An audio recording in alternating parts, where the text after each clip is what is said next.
ფრთხილად არ წაიქცე. ნუ დარბი ხარ. გაოფლიანდები, ჩაიცვი, ანუ გაგიტყდება, გაგიბარდება. ხო, გატყდეს რა მოხდა, გატყდეს. როგორ იყო თქვენი მოლოდინი ბავშვებთან დაკავშირებით და როგორი აღმოჩნდა რეალობა?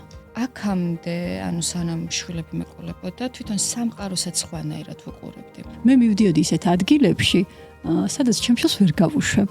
ვცდილობ, რომ ელემენტარული ტყუილიც არ უთხრა ბავშვს. საკუთარი თავის შესახებ რა გასწავლეს შვილებმა?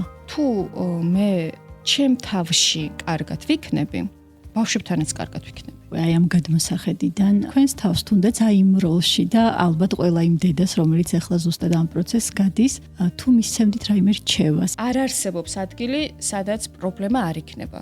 თავარია აი ამ პრობლემას როგორ მივუდგებით და როგორ ვეცდებით ამის აღმოფხვრას და გამოსწორებას. აი დაახლოებით 15-20 წლის შემდეგ ერთი რჩევა რა იქნებოდა, რომელიც გინდათ რომ თქვენ შვილებს ყოველთვის ახსოვდეთ? ან რომ სჯეროდეთ საკუთარი თავის.